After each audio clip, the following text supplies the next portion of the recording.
you're hosting dinner or a garden party this summer, seafood paella is the dish you need to make to wow your guests. First thing you need to do is to make your sofrito. I'll put all the ingredients in the caption. In your pan, add in your olive oil, then go in with your chopped onion. Just gonna fry this for about 30 seconds and then go in with your minced garlic and your herbs. I used some fresh rosemary and thyme, and I also added a teaspoon of my aromatic spice blend. You can get that from my website. Once all your aromatics are well infused, go in with your chopped red peppers and your tomato puree. Make sure you season to taste with some salt, some pepper, and some seasoning cubes as well before you go in with your grated tomato. Now cover the pot and let that simmer on low heat while you get your shellfish ready. In a fresh pot, add in some olive oil, some onion, garlic, and some herbs, and then go in with your shellfish. I use some mussels and some clams. Make sure you clean this thoroughly before you start cooking it. Now go ahead and add in a good amount of white wine, cover the pot, and just let that cook for about 5 to 6 minutes. You don't want to overcook your shellfish. I'll be using the broth to cook the rice later on, so once everything is cooked, just remove the fish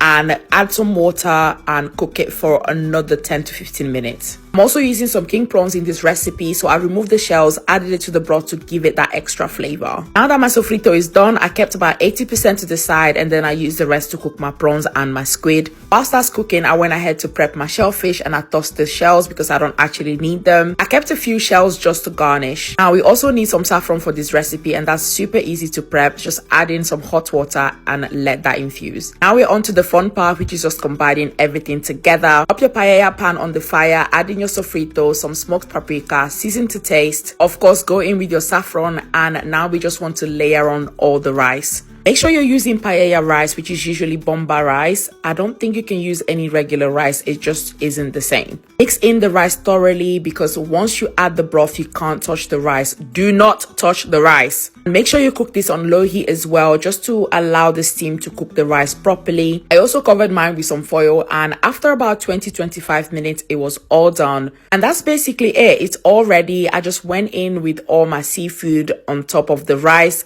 just to make it look very pretty. It just looks very grand and fabulous in the middle of your dinner table. I made this at my last dinner party and everybody ate it up. It was so good. It's definitely the recipe to try this summer. Try it and let me know what you think. Bye.